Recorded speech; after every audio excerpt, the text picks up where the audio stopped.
get started. So my name is Kenzie. I work at the Office of Sustainability on campus, and I want to thank you all for coming to our Symbiotic Sustainability panel today. If you are here for Smiley Professional Credit, make sure to swipe your ID over there before you leave. So how this is going to work, we have the first 45 minutes, we've pre-written some questions to ask our committee, and then the last 15 minutes we'll leave open for any questions from the audience. So let's get started. So my first question is just to have you all introduce yourself and your role in the university and what being here means to you today. So you want to go ahead and start? Sure. So my name is Cady Sartini. I am an associate professor of wildlife ecology, so I'm in the College of Natural Resources. The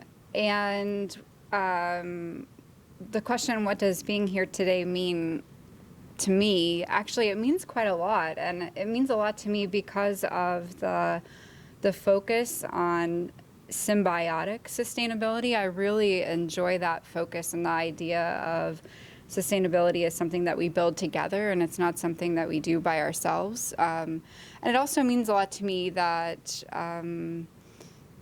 that you said that students chose each of us up here.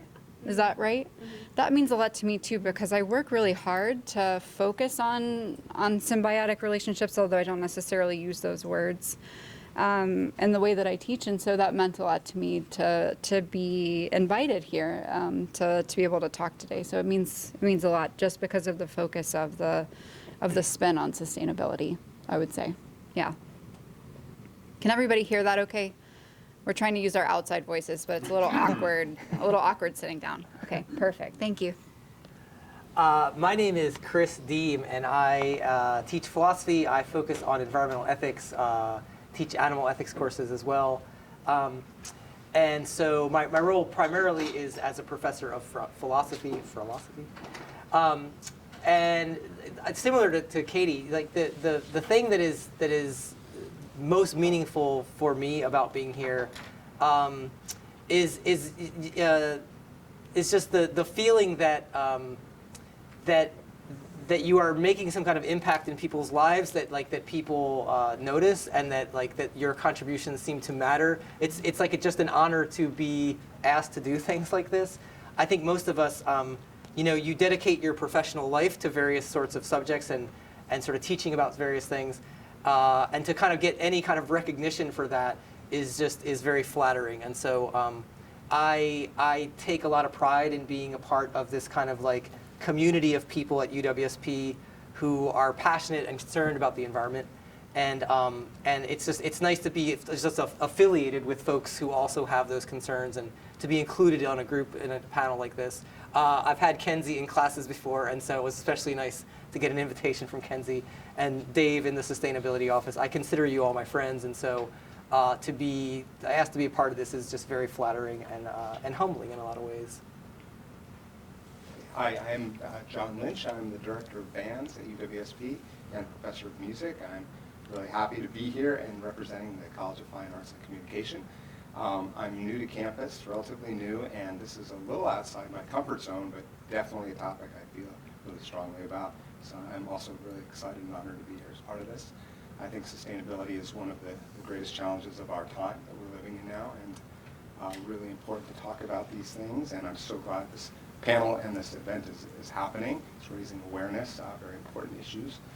I recently emigrated back to the United States after living and working abroad in Australia for 7 years, and I gained some really interesting perspective and insight into our own country from a distance.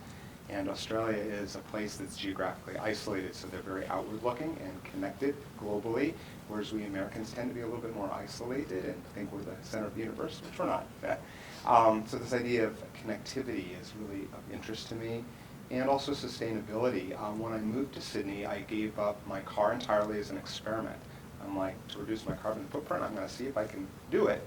And I did not miss the car at all. I was so happy to bike, walk, got in the best shape of my life, and take public transit. And when I came back here, I'm like, that's not that possible.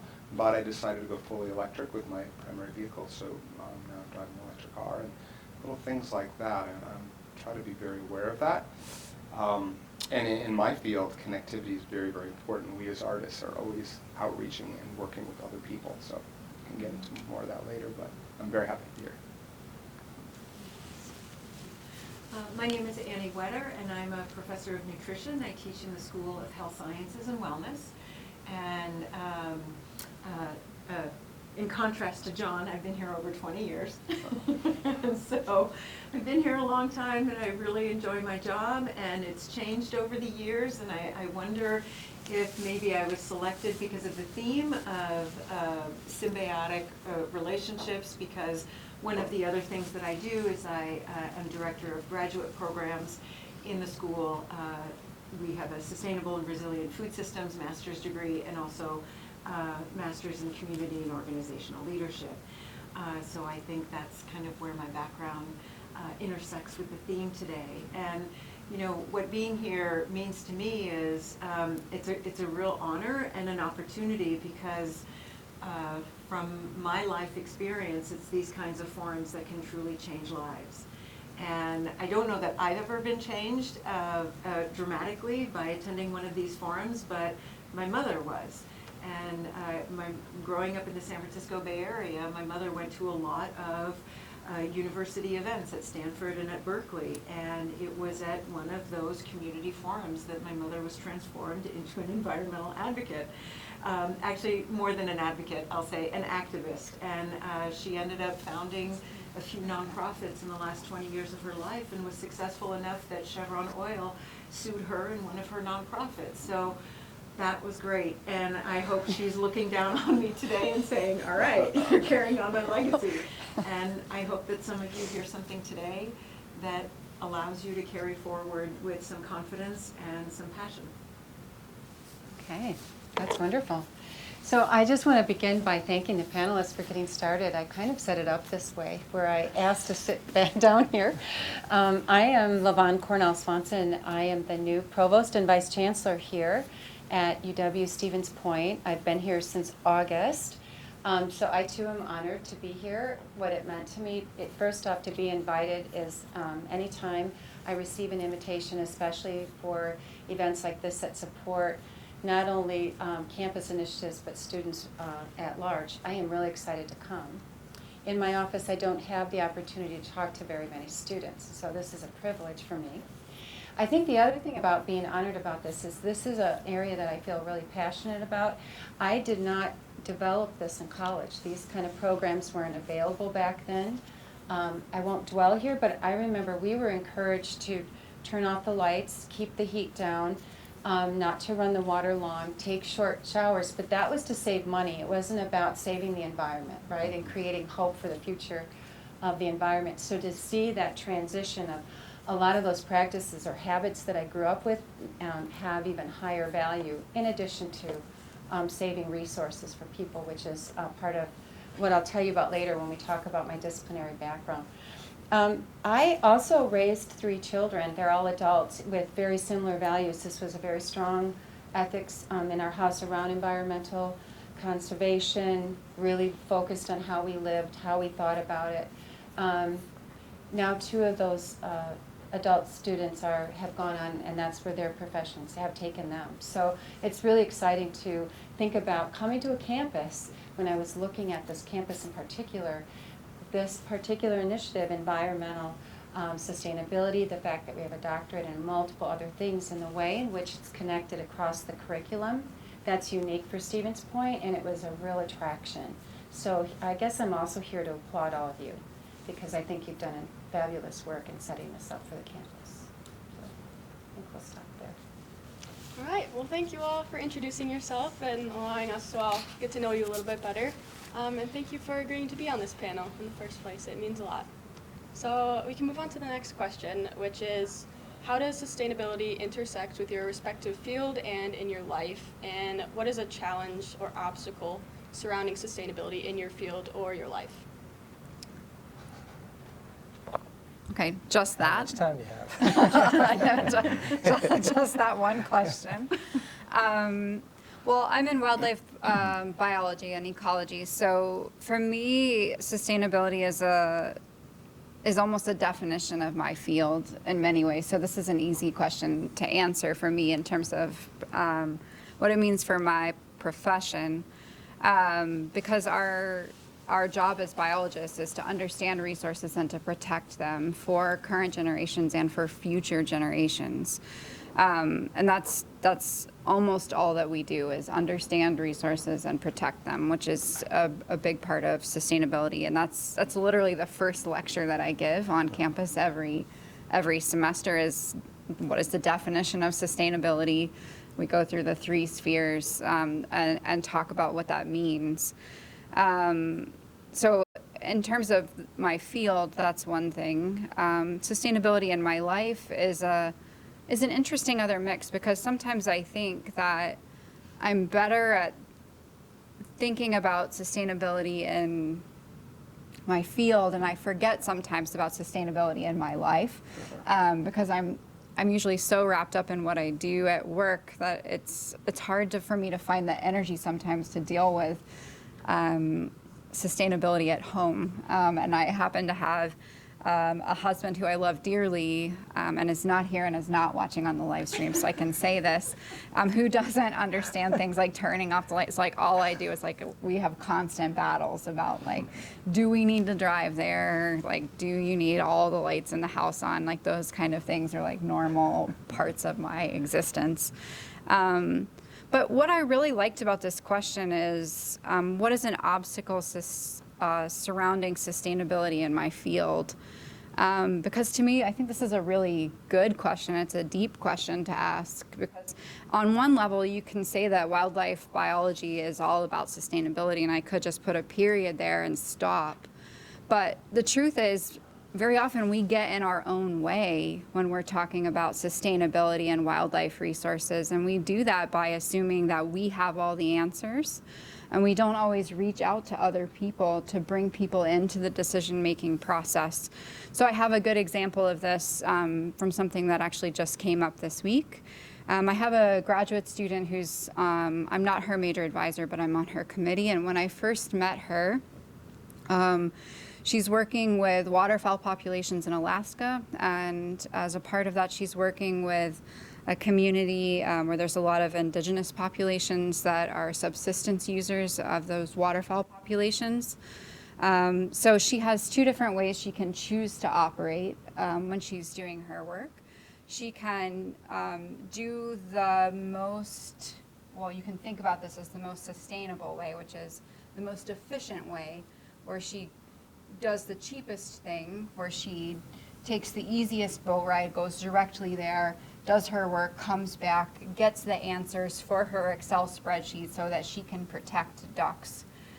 But that way doesn't involve the indigenous community in any way. And so what that does is it creates a divide between Western researchers and the indigenous communities who use those resources.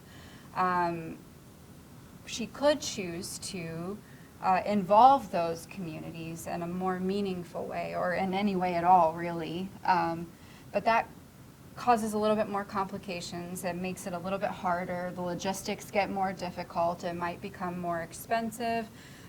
She has to convince her funders that this is important. It raises some eyebrows when she does that.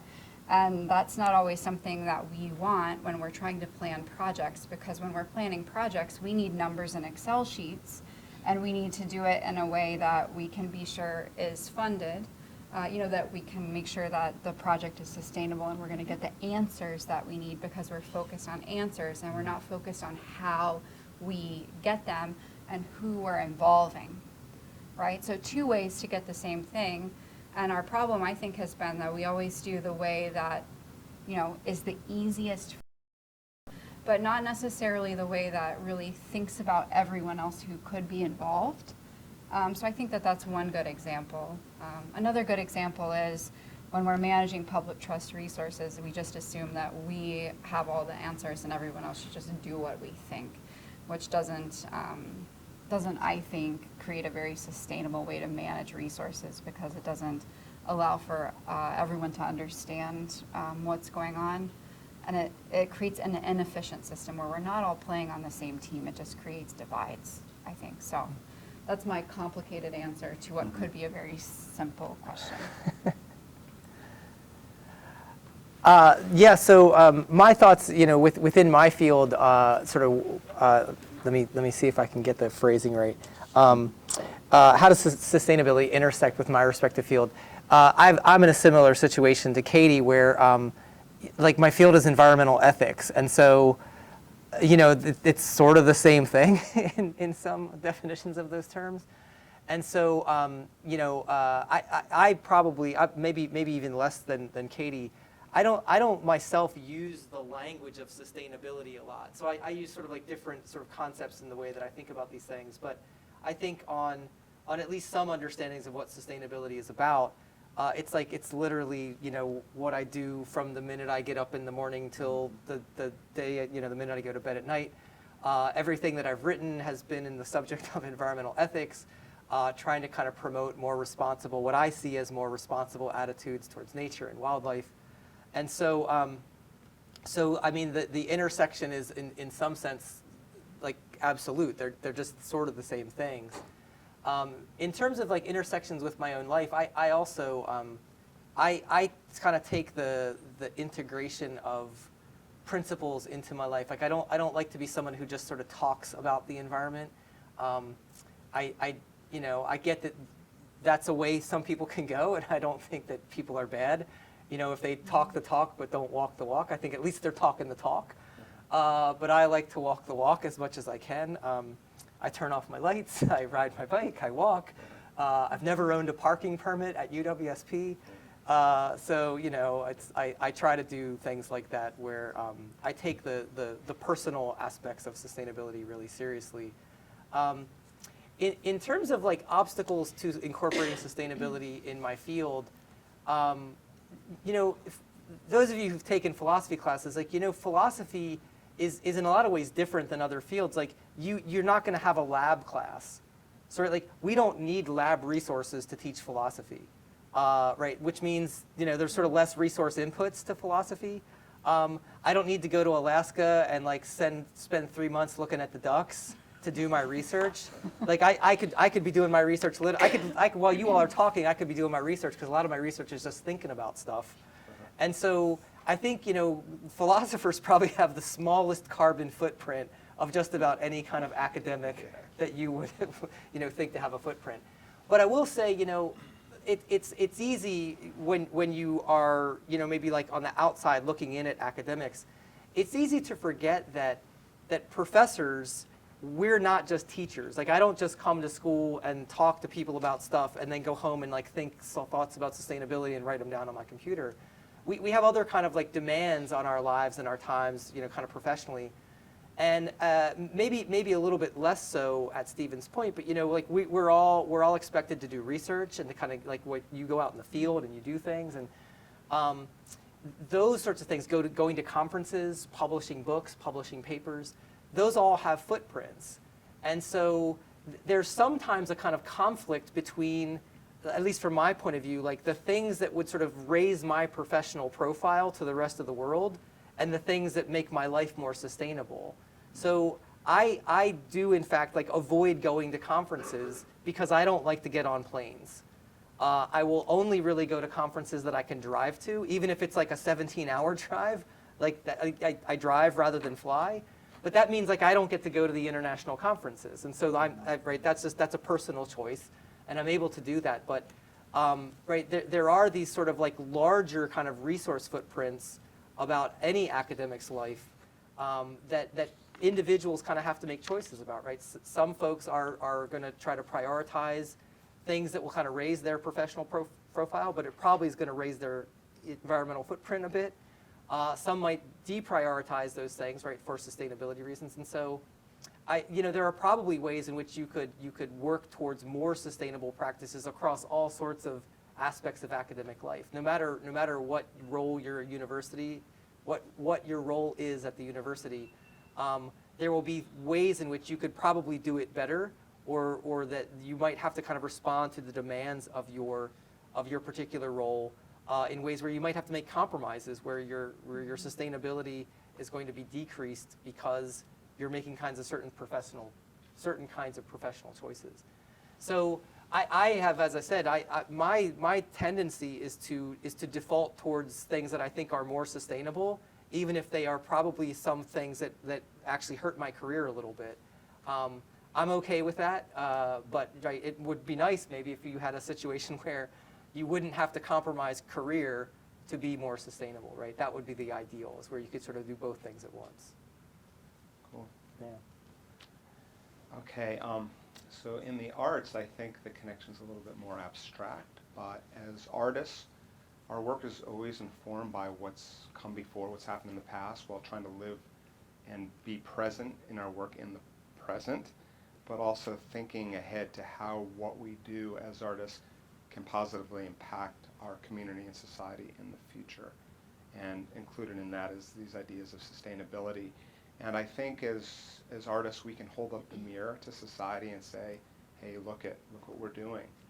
I know I personally curated performances. I did one not too long ago called Of Nature and Humanity, where I presented works that examined those two, the intersection of society and nature and how we interface and impact each other. And we performed a piece called Sacred Glaciers by a New Zealand composer. And it talked about the Arctic region and had a Mongolian throat singer, which is a specific type of singing that's indigenous to that area. And in between the pieces we performed, a friend of mine, Daniel Blinkhorn, created these amazing sound installations where he went out into the Amazon and the Arctic and recorded sounds of nature and of animals and of ice melting, and we interdispersed that into the performance space. And we were just basically trying to raise awareness on the audience's behalf of these issues. We also premiered a piece by a young composer, Kirsten Malenko, that dealt with the polluting of the world's oceans. These are all really pressing topics. And I think as artists, in our own way, we can kind of draw attention to these things by making people think about them and holding up that mirror.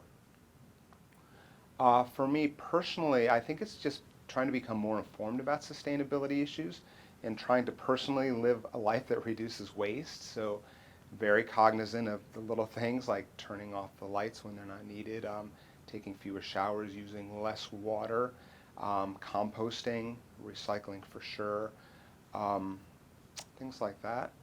And so trying to live that way personally. We in the arts have challenges in that we require a lot of resources to present works of art. We need beautiful concert halls, and we need gallery spaces, and we need buildings and instruments and costumes and print music and concert programs and tickets and print communications such as magazines and newspapers. All these things are wasteful, and it's the challenge that we have in our profession. And how can we find ways to reduce that waste, make our footprint smaller, but yet be more impactful with the things that we present? And we haven't figured this out yet in our field, but it's definitely a challenge. I know we use a lot of paper, and myself included, so what can we do? I know of colleagues elsewhere that do their programs through QR codes. People can just download those on their phone, thus there's no print, and the amount of savings that would be able to have.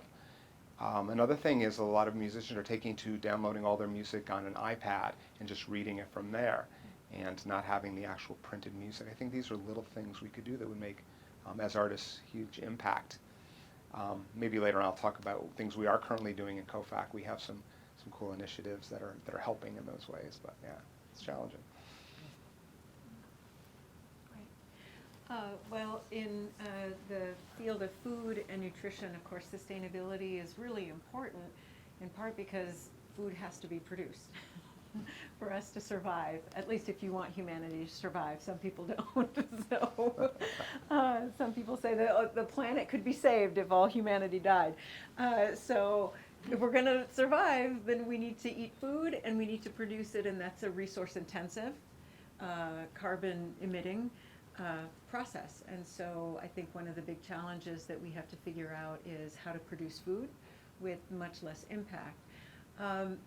For me, I think thinking about how to approach sustainability in our field, I think comes a lot from, of course, technology development and that sort of thing, but we have to also intersect with the consumer.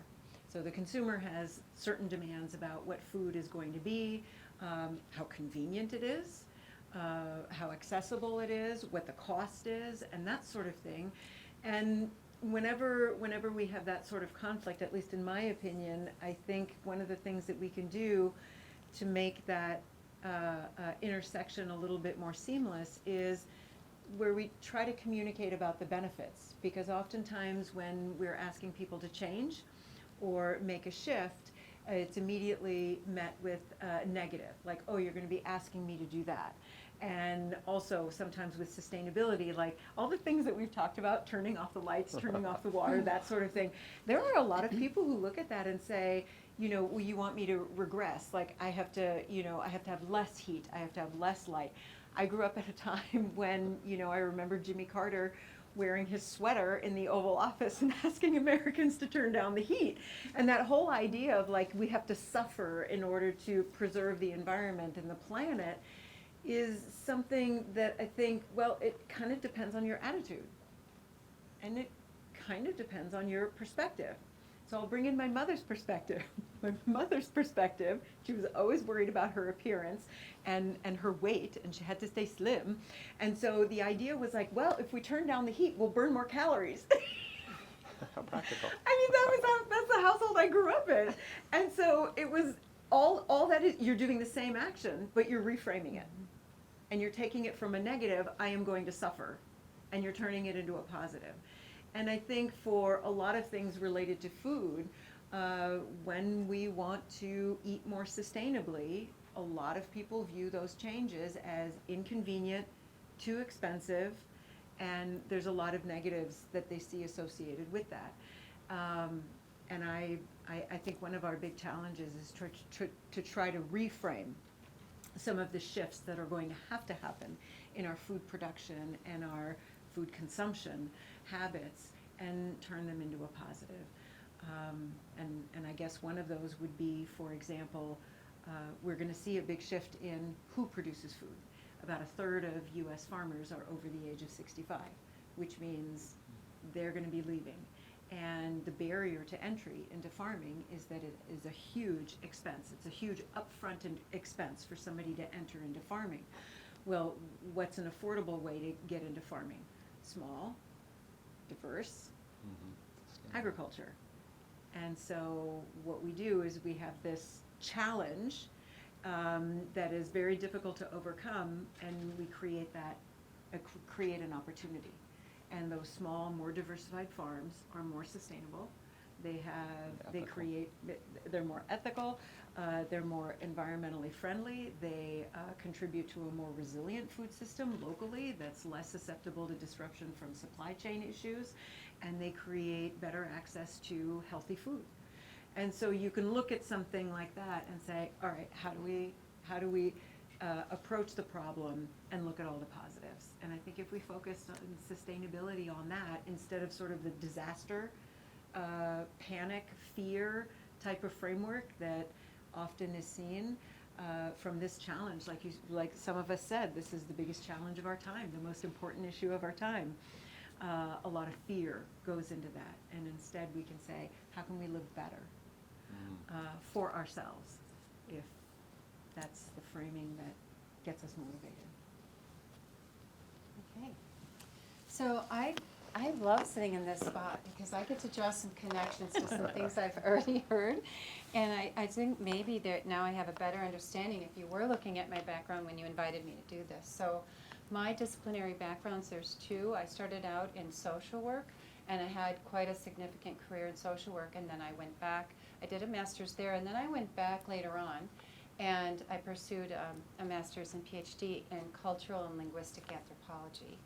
And I also happen to be, I don't talk about this much, but I am a descendant from the Cherokee Choctaw Nation. So I found this kind of an interesting connection between what you were talking about and and the ethics, and that perspective of with Western research and how do we engage with indigenous populations. So from an anthropology perspective, and my background in anthropology is cultural and linguistic anthropology, is to be thinking about our relationship with indigenous populations and also how when we think about ourselves in multicultural ways, what does that mean? When we think about sustainability, we also think about sustaining culture and language and the preservation of culture and language, and especially within the U.S., and I'm imagining you encountered that in Australia, but in the U.S. that there's been significant requests and through multiple ways, repatriation acts to be able to reclaim cultural artifacts, art, the history, kind of overcoming the boarding school movement, which was designed to take away and strip people of their indigenous language and culture and help them assimilate. And interestingly enough, then what happens is we think about Native people and their engagement in the environment in different ways. So here at UW Stevens Point, our forestry program, they have a collaborative relationship with the College of the Menominee Nation around sustainable forestry practices and what we can learn from the Menominee Nation and how we can collaborate in that. Also has kind of addresses the ethics, the intersections. So I'm thinking about your graduate student, I'm thinking, what else might she learn about saving the ducks? And what might she learn from the people that, when we tend to see them maybe hunting or using the ducks for maybe a food resource or whatever, how might she learn about that practice and how that's connected to their relationship with the environment? And that many indigenous cultures, and they are unique and different, but many indigenous cultures see their relationship to the environment as relatives and relationships to the plants and the earth and four-leggeds and winged and relatives. And so it's really important maybe to think about how those cultural teachings could be really helpful in thinking broader about how we define sustainability, but definitely it's around this notion of symbiotic sustainability. In social work, some of the cultural value systems that I learned quite a long time ago, but is still relevant, is that people live within environments. You're a person within an environment, and part of Maslow's hierarchy of needs, it begins at the foundation of the physiological needs, which are around food and housing and those basic needs to be sustainable and to support the human condition. So if we think about what you were talking about, and we think about poverty and food scarcity and Jimmy Carter's sweater, and really what he stood for was sustainability, Habitat for Humanity, the building of homes was very much a pilot and something that he was passionate about, still is, and is still active across the U.S., which is also about using reusable products and taking old homes and rebuilding them and creating homes for others. And so there's quite a network if you took all those circuitous things and connected them. Barriers, I think about that when I think now I'm going to elevate this to, okay, now you're the provost on this campus, and what are the barriers in what I do? Might be here. My role here is really as an academic officer to oversee like that oversight of the academic program array, curriculum writ large across the university. And how do we make sure that we can support not only the growth and the evolution within each of our disciplinary areas, and how is that relevant within each of the colleges and schools, and what resources do we need to generate to be able to make sure that these programs are sustainable, that we have, can hire the faculty that are qualified and talented, and I think you heard some of those dilemmas they have about their time both within the classroom and outside, and that difference between, how do they engage in research? Does it take them away from the classroom versus if it's done in person while we're sitting in a room? And, I thought that was kind of interesting, the way that you framed that, it can happen right here while I'm sitting here. And so I think all of those things are really important, and as a provost, I take this very seriously, that's important to your learning, that you have access to those programs and resources. And so that's probably my daily challenge, so to speak. I'm going to reframe it as a challenge and not a dilemma, but it's a day-to-day kind of challenge that presents itself in my office. So. Yeah, it's It's really interesting to hear how sustainability affects each of you, and I think it just kind of goes to show that it runs a lot deeper than we might think, and it intersects at every different level of campus.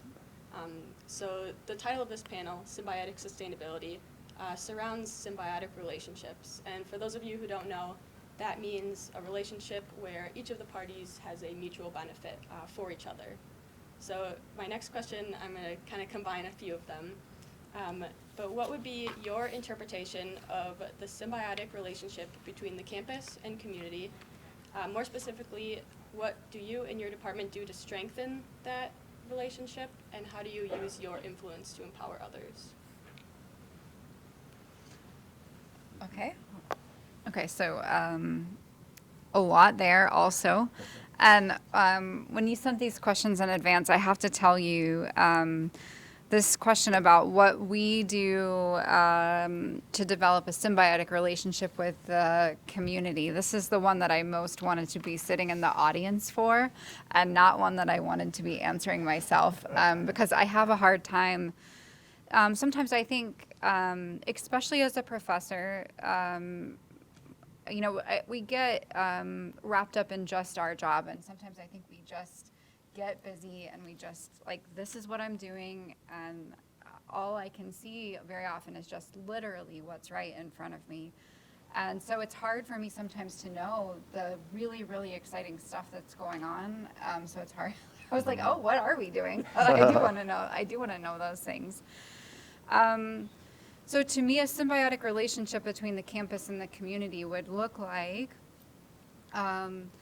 us, well, one way that I kind of think about this is bringing in ideas from community members. And sometimes I think we might be a little bit guilty of interpreting the community as employers. So we'll bring in, you're going to go look for jobs with these people, so we'll bring these people in as our outside interests, but that's not a true definition of what the community is. That's a very select idea about what the community is.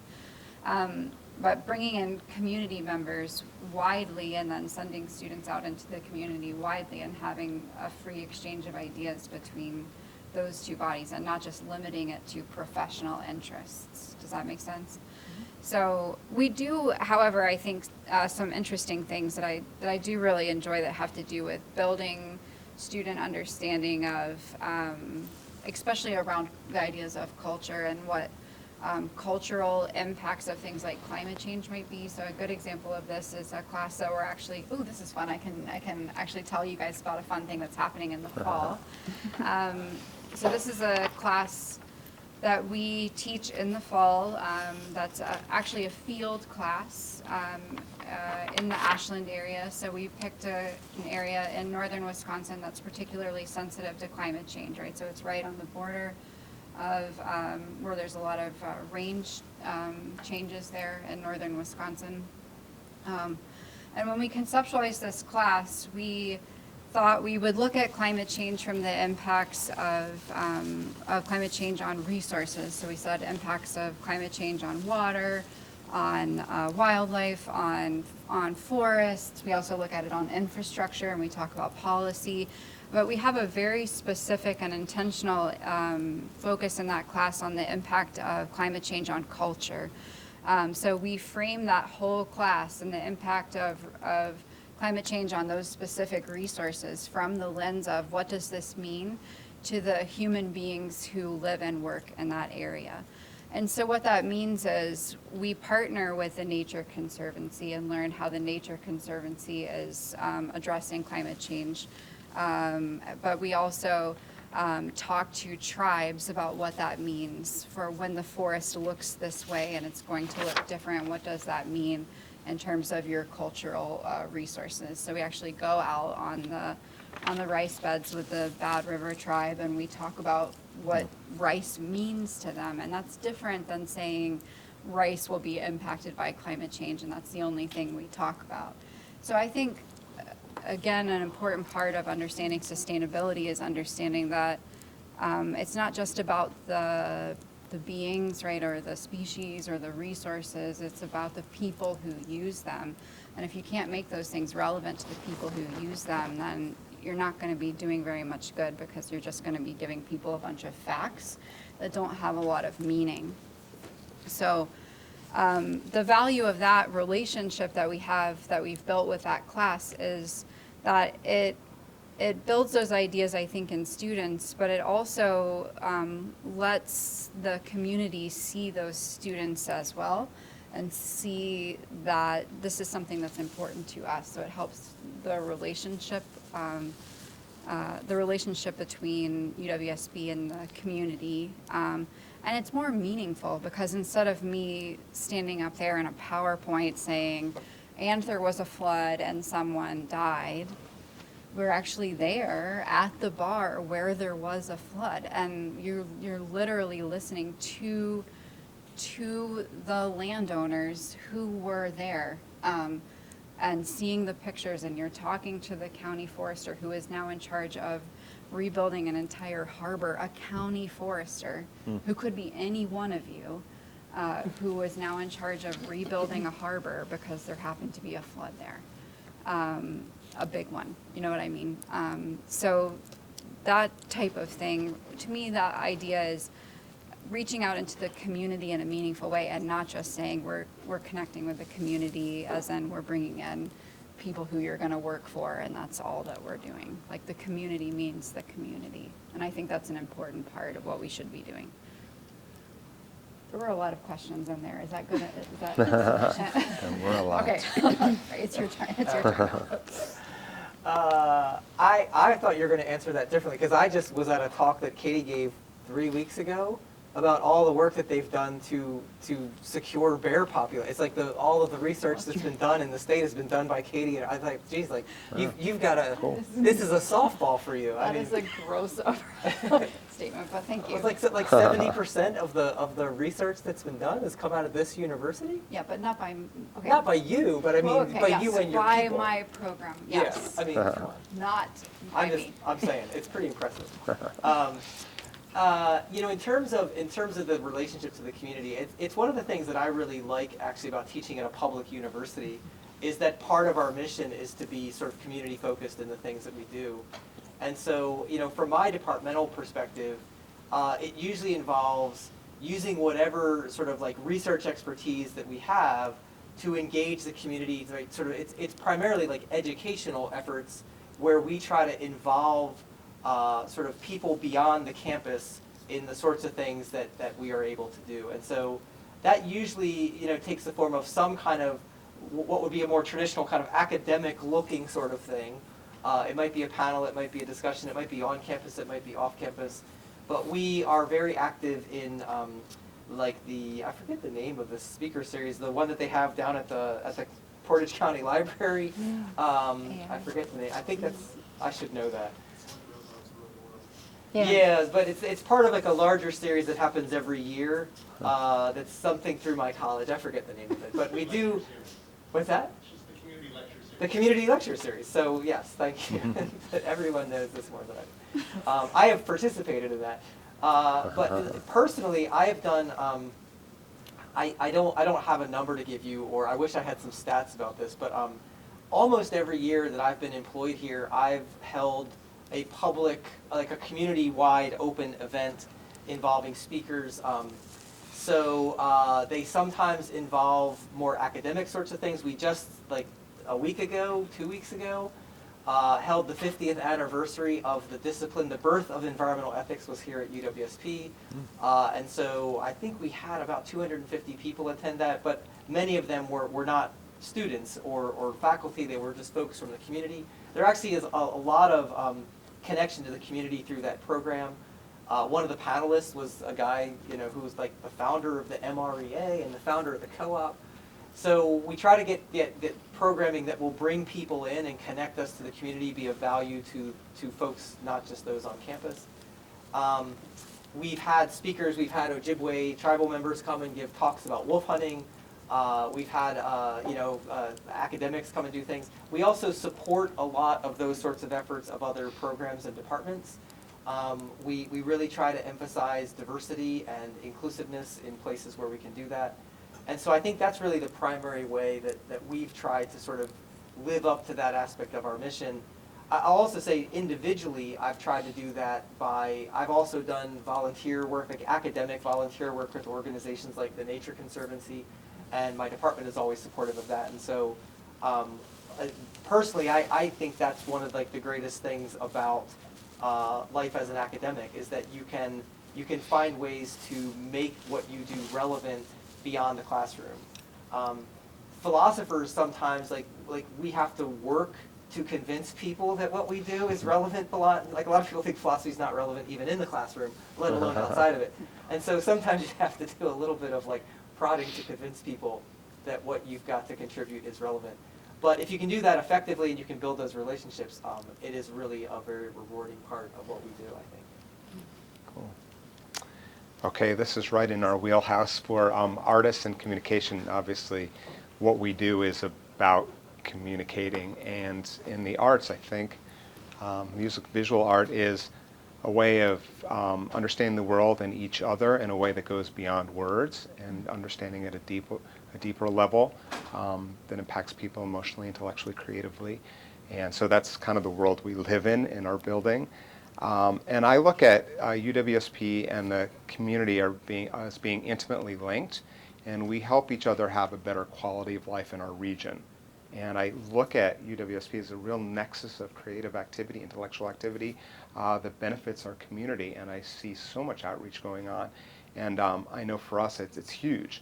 So within our college, we have things like 90 FM radio, SBTV, The Pointer, lectures, guest artist masterclasses, the Carlston Gallery exhibitions, and in the School of Music, we literally have hundreds of public programs throughout the year, many of which are free and open to the public. So we're constantly interfacing with the public and thinking about how we can build those connections. It's just kind of part of what we do as artists. We also have two semi-professional community ensembles, the Central Wisconsin Symphony Orchestra and the Monteverdi Chorale, which are made up of our faculty members, some of our students, community members that like performing together. So there's a lot of bridges that we're able to build in the College of Fine Arts and Communication. And essentially our college is the training ground for artists in our region, and many of our students end up settling here and becoming a part of the community and bringing their talents and skills to the community, which serves to further enrich our university. I know also we tend to host a lot of programs for high school students, and they come and experience days of music making and art and theater. And so actually tomorrow we have a band coming in of about 35 people, or they're going to get to work with our faculty. We'll get to coach them and get them excited about their futures at the university, and hopefully they'll all come here. But we're always thinking about that connectivity. And as artists, that's kind of what we do. That's our mission. It's the reason we exist. So we enjoy that a lot. Well, in terms of the symbiotic relationship between campus and community, I'll focus on two different things. Very briefly, in terms of the School of Health Sciences and Wellness, kind of similar to what Cady was talking about, as professional programs, we're constantly connected to the professions that our students are going into. And so there's a lot of hands-on learning, and that hands-on learning happens in collaboration with clinics or public health agencies or organizations in the community that address a health or a wellness issue. And so there's that.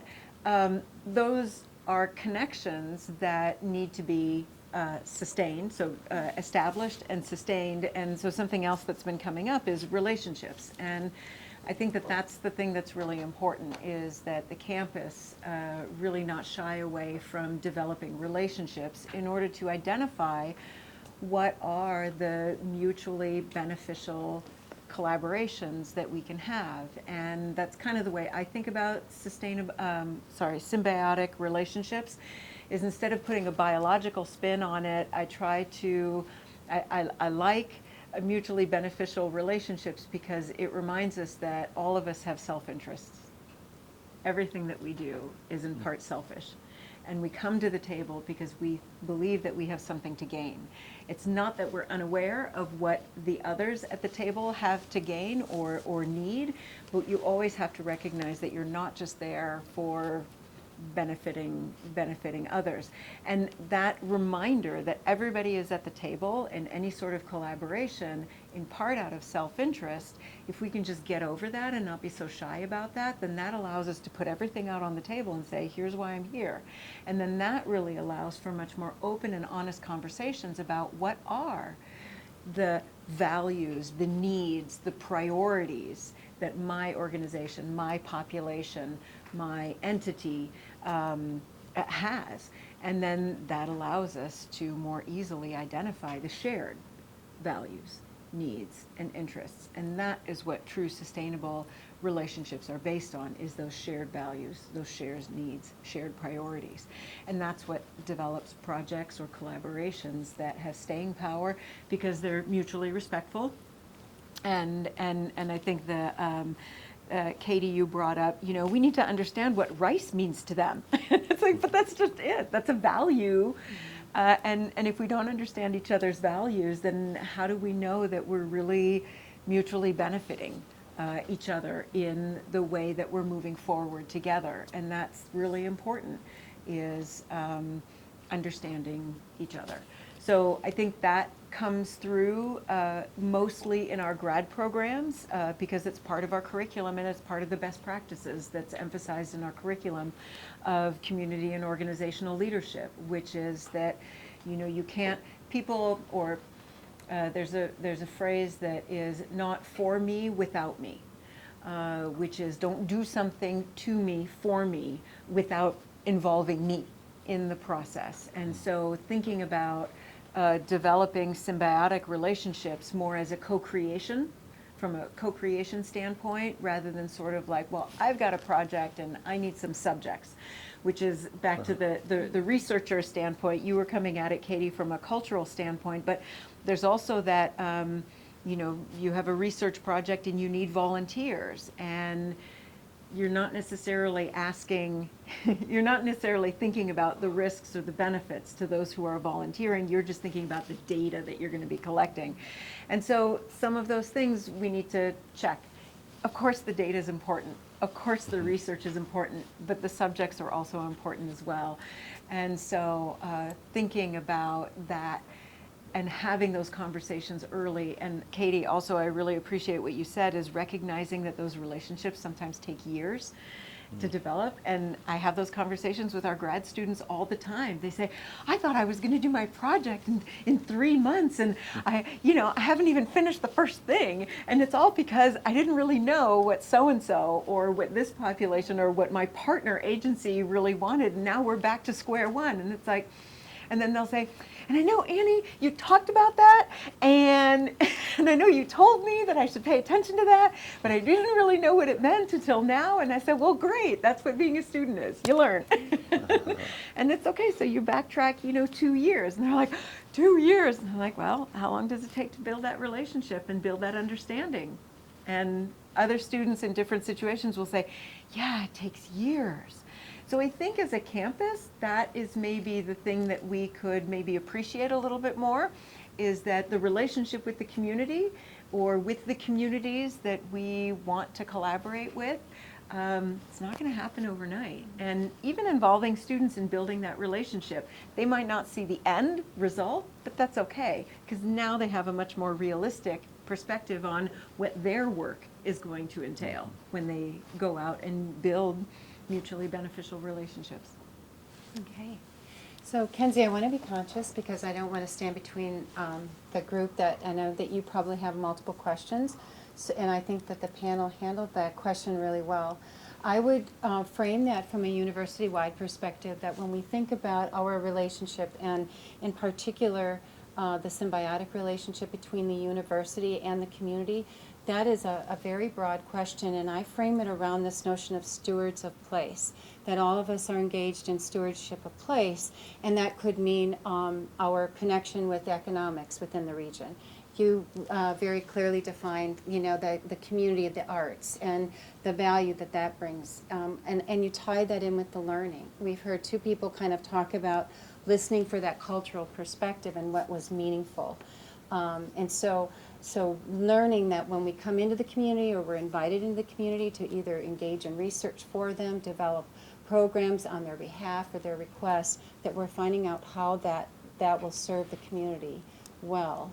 And we also have a community of students. And so when we think about the university and our community of students, how we also make sure that we kind of keep our sights on what are those educational programs and what are the values and that we are in the hands-on learning and the opportunities that we're creating for students, especially when we think about sustainability and how that you will take that with you in a variety of different professions.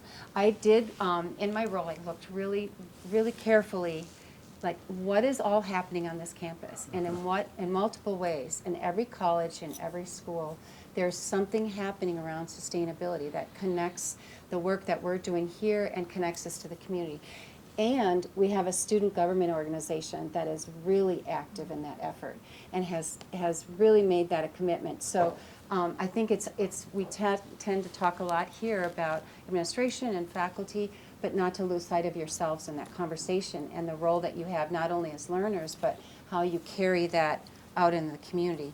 And I think that this quote, and if you'll bear with me, I'm going to read it because it's right at our website, but it was by a student that said the sustainability practices and courses offered at UWSP have given me the confidence and in-depth knowledge I need to be a leader in creating a more equitable, environmentally sound, and prosperous future. And I think that speaks to our success, and I think that connection to the community that we want if we're sending students out with that are experiencing that from their learning here. So I'll stop there.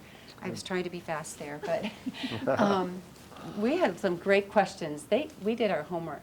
I have a question. Okay, I'm going to let Kenzie direct that. And Yeah. Let's so who open you it want up to ask the that audience. for? Go ahead.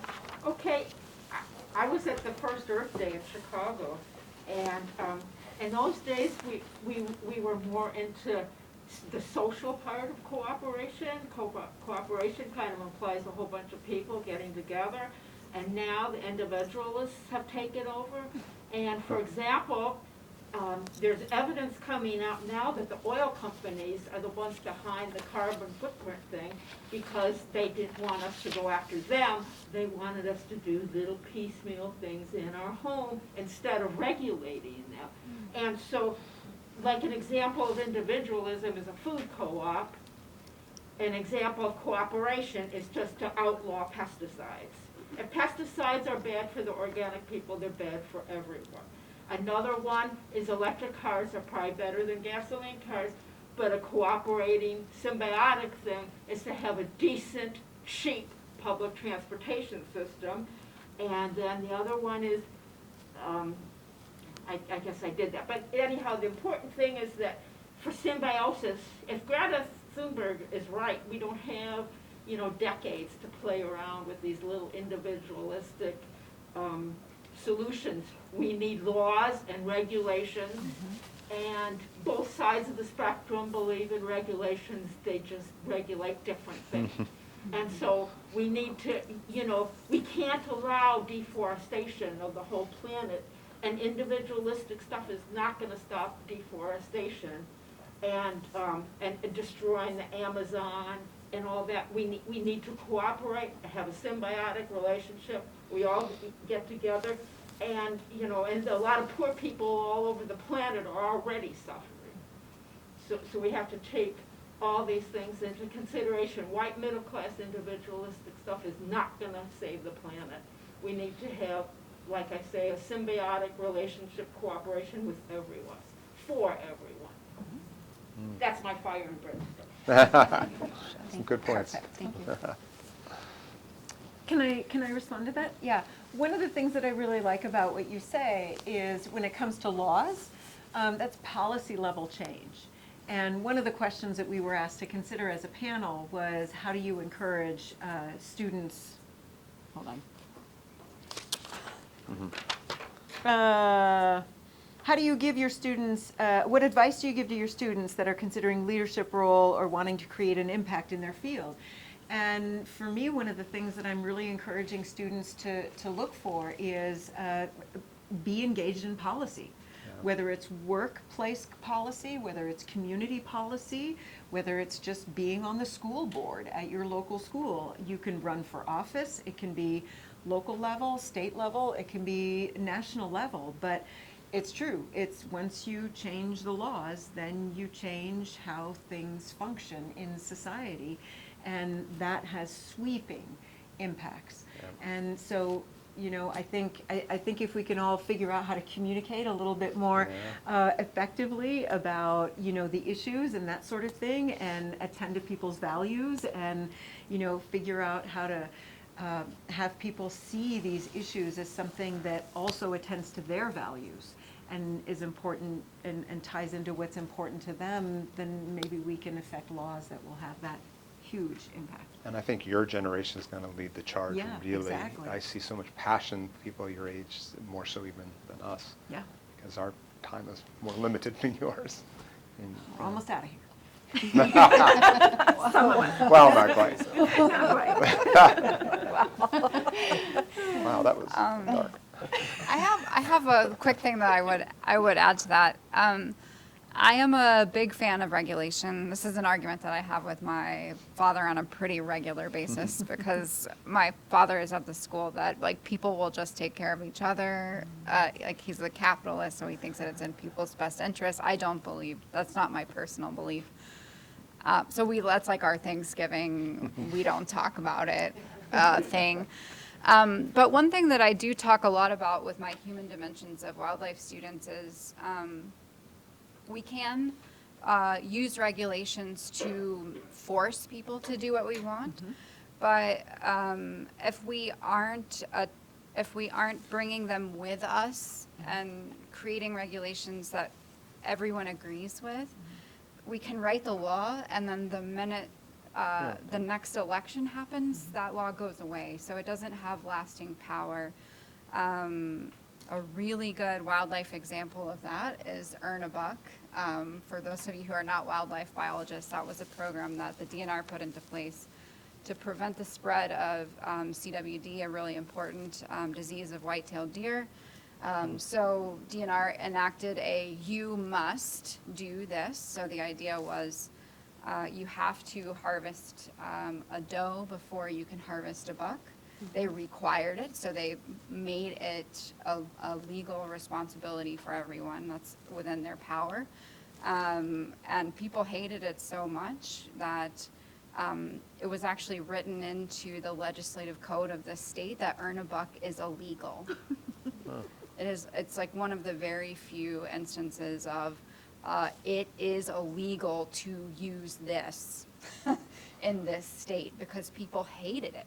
So like I think sometimes using regulation is tempting because it is a fast way to get people to do what you want, but if you're not bringing them with you to begin with, it might not have the staying power that you want, and then you might actually go back farther the other way, and then some of the pendulum swinging stuff is potentially problematic. So 100% what do I want? Yes, I want to just use regulations and have people do what I want them to do.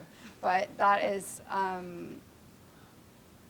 not maybe the best way to think about it, which I will maybe not tell my father either at Thanksgiving. So more advocacy. Yes, yeah. So like bringing people with you, people need to understand why it's important. It's, and those things, which is not the easy way. It is not the easy way, but it is the way that has the most staying power.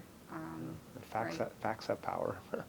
Well, facts have Feelings power. have power. Feelings do, yeah. Feelings have power, yeah.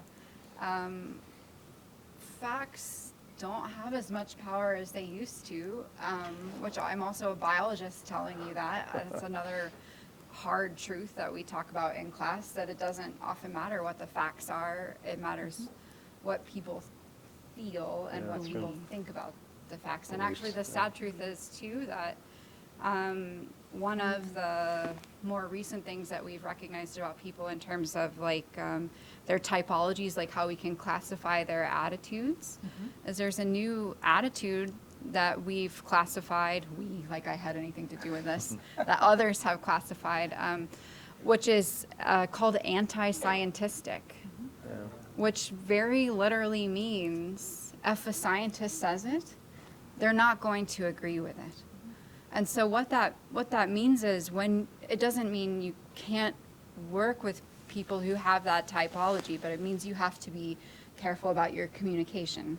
So instead of saying this paper said this or these scientists found that, it means you just find a different way to say what you were saying, and you still have the conversation, but you're more careful about how you present it, perhaps. And it also, I think, means sometimes you do more listening than talking, and sometimes the listening part is just as powerful as the talking part. So if you walk into those conversations with the attitude that it's not about me sharing or me forcing an idea on someone, but if you walk into there like you have something to learn also, that goes a long way in terms of establishing that connection, which can be really important. Yeah.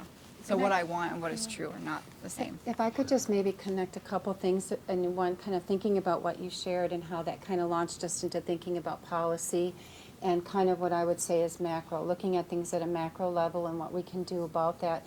And then kind of following the thread of where you're going, I think really what's core and at the center of this is education, and why the value of education, because part of being able to affect change is to do the best we can to educate people. And so, you know, while we believe in the scientific method and many of our courses may be based on that, you also have a philosopher at this table, because we understand that there's an ethical piece to this, and we have differences of thought and ways in which we process what we're learning. So, you know, it was a good example that if policy is what you're after, that it may not be sustainable. I hate to use the pun here, but that it may not be sustainable, but where education and continuing to educate people and to continue to learn new things and have those conversations.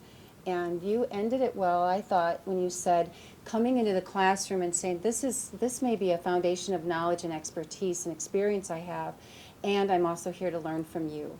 And that's part of the dialogue that happens in the way that we can design it in higher ed, that I think is one of the reasons that I love my life career in higher ed, is that there's constant learning, and we're constantly learning from our students. And we wouldn't have a student body that was engaged in the kind of activities that they are in supporting that if the education they'd received hadn't had an impact, right? So anyway, we're talking, you have been very quiet. We have not let you talk. There's another question, I think, Kenzie, down there. Yeah, go ahead. I'm grateful for Lenore's comments about the urgency. And I think higher education is only going to be sustainable if it's relevant to the environmental emergency that we are in the midst of. It's too easy to think of a university as that tower where we can contemplate the golden wisdom of the ages and not really be too concerned about what's happening on planet Earth. I enjoy going to student recitals in the music department. I go every week as often as I can. But I think there should be our student recitals in every department. Students reporting, what are you learning in history? What are you learning in geography? What are you learning in biology? They're that much closer to people in the community in terms of their mindset. They're here to be educated, but they mostly resemble their parents in terms of their worldview. And teachers strive for that aha moment in a student's life where they see a broader horizon. And I think that's the best payoff for a teacher when a student's world opens up to new possibilities. But those have to be communicated to the wider community, to the parents, to the grandparents, because policy change will only come by a collaboration of many generations. And so faculty have a crucial role, but students have a crucial role. And we should have opportunities for them to be accountable for their learning and to show how their learning is going to matter for the planet in the next 5 or 10 or 20 years. An accountability method. And we don't, that hasn't been our model of education in the past. It was more of a contemplative, academy, like Plato's Platonic academy, rather than a room for activists to organize in, and not just reorganize the chairs on the Titanic. To organize in a way that will effectively create policy changes in an urgent fashion. So thank you, Lenore, for being prophetic, I think. And I think we have to get past niceties that we've enjoyed in the past, but it's not the time for an old model of higher education. Yeah, so Leo, I know both Leo and Lenore, and a little bit at least, and yeah, I mean, I agree with a lot of that. I will say, it's. I think my perspective on higher education is that when you think about the association between higher education and social change, you're kind of playing the long game, right? I mean, it's like you're not. Most of us are not going to see a lot of these changes, in the next year, the next 2 years. It's like your social change. Sometimes you have flashpoints, like the civil rights movement and the birth of the environmental movement. You have these sort of moments where it seems like it's happening all at once, but those were like decades in the making, right? It's like you're kind of always playing this long game, and I do think it's sometimes important to be okay with that, right? You sometimes, you will be infinitely frustrated if you're always playing the short game, because that game you're going to lose more often than you win. And so you sometimes have to have the kind of long view. But I also think that, as you and Lenore both know, and everybody on the panel knows, but I'm not sure if everybody in the audience is aware, we're state employees, and our job is not to be activists in the classroom. I mean, it's like there are rules about, laws about, how much advocacy you do or don't do, and you have to be aware of that. So it's, like the role here is educator first, and I do think that often puts you more in a long game than like what you would be able to play if you were, signed on as an activist or signed on as some kind of environmental advocate of some sort. It's a different role, a different job, and it's, the institutional structure is a certain way. So I agree with you. I think, there may be features of the institutional structure that you could try to kind of bend a little bit or modify, but there's parts of it that are kind of more structured towards a longer game. And it may be that's the wrong game to play in the time of climate change, and it may be that that's not. That this institution, higher education, is not the institution to play that shorter game. But, I think those are open questions. But, I agree with what you're saying in principle.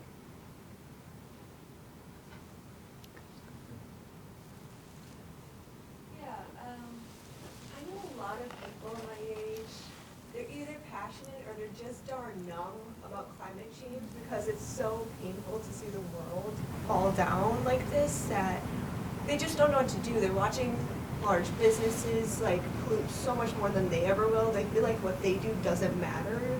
We need cultural change, we need all of this, but they feel like their individual part doesn't matter. What advice do you have for people to just hang on,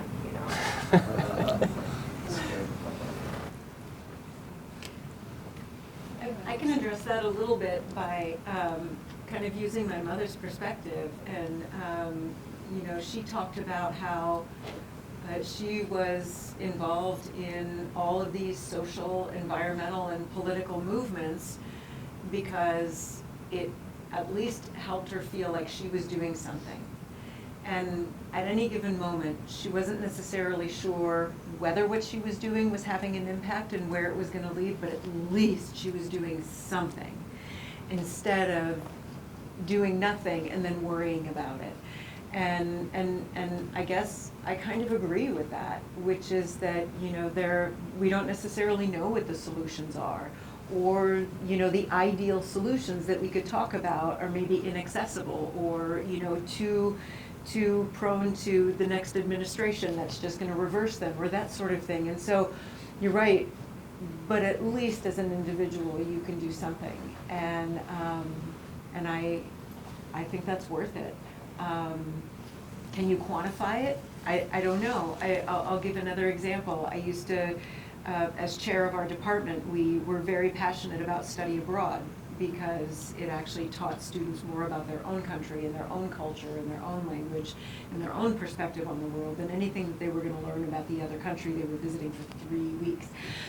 So how do you convey that? I mean, I got calls from parents saying, why should I pay $5,000 for this study abroad trip? Is this going to get my daughter a better job? And I have no idea.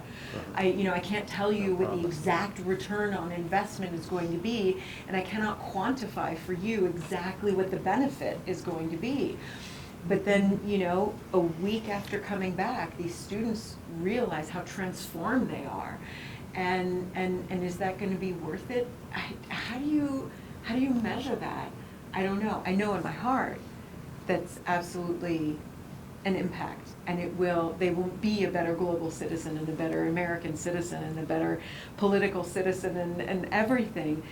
But how do you quantify that? So to your friends who feel a little bit overwhelmed, yeah, you can't quantify the impact of reusing a plastic bag that came with the bread that you bought, and you're going to go put the broccoli that you're going to get at the grocery store in that reused bread bag.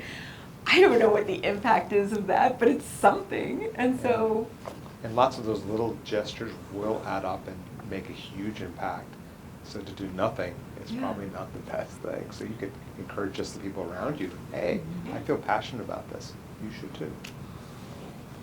Can I add on? And so one of the things about this campus is the multiple ways in which students can get involved.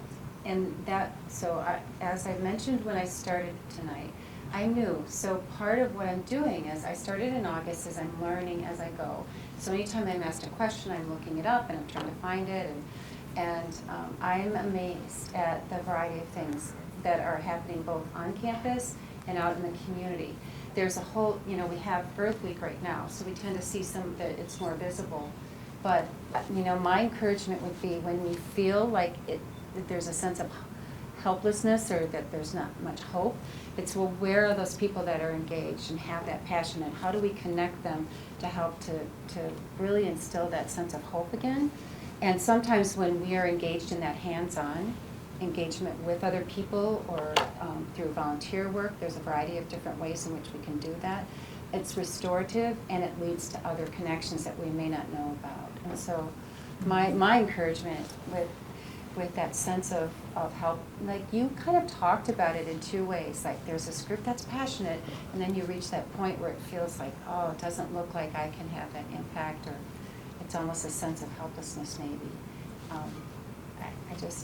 I don't want to let that go, that there's opportunities, and that if you know those folks that need to be brought, if you bring one person to one of those events, you may connect them. Years and years ago when I was a social worker, and I mean years ago, we had a domestic violence shelter, and there was that sense of helpless feeling sometimes because you were working with a lot of different women, and sometimes they would come back and you'd think, have I affected change? And I remember being an activist at that time, and I wasn't a government employee, even though I do think we can be more engaged as a university, and being involved in what we call Take Back the Night marches for women about safety, and that women have the right to be safe on the community. When I look back on that, and I look forward to the laws that we have in domestic violence, the ways in which we are engaging resources for women and families and anybody that's in a domestic violence relationship, and recognizing it's not just women. And that has just been incredible to see that growth and change. And so sustainability in the human condition, which is also part of what we talked about earlier tonight. So I think it's possible. I'll say one thing on that too. I actually have this conversation with a lot of people. I teach ethics classes, and it's like people, why does any of this matter? And I don't have a great answer, but I feel like there are, in terms of like keeping your own sanity on ethical problems that matter to you, there's a kind of skill of like being able to kind of switch perspectives in ways that kind of keep you sane. You know, sometimes you need to situate what you're doing in a bigger picture. You need to kind of do that Martin Luther King thing, right? The moral arc of the universe is long, but it bends towards justice. So sometimes you need to remind yourself of that, right? When it looks like you're constantly losing, you need to see yourself on that bigger arc.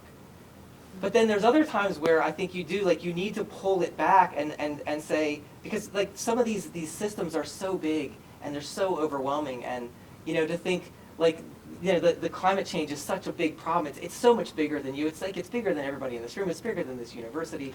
You know, the university could do everything in its power to fight climate change, and it might make no difference at all. And so I do think in those kinds of moments of helplessness, you need to have that ability to scale back and sort of look at your own self and to sort of start to make decisions that are more geared towards how do you look at yourself in the mirror every day. You know what I mean? So maybe you're just fooling yourself into hope or something like that, and it's possible. But I think that's the skill. Like that's the skill I think of morally effective people, right? It's the skill of not losing hope, and it involves being able to sort of have a big picture, but also have a little picture, right? And to know when to think in one frame and when to think in the other, and it will keep you focused. It will keep you motivated. It'll keep you sane, I think. All right. Well, I'm sure we could talk about this for a while longer, but we have gone over our time. So I would encourage you all, if you have more questions, to chat with our panelists after, catch them on the way out. But I wanted to thank you all for coming, and thank you to our panelists today for joining us. Thank you for organizing.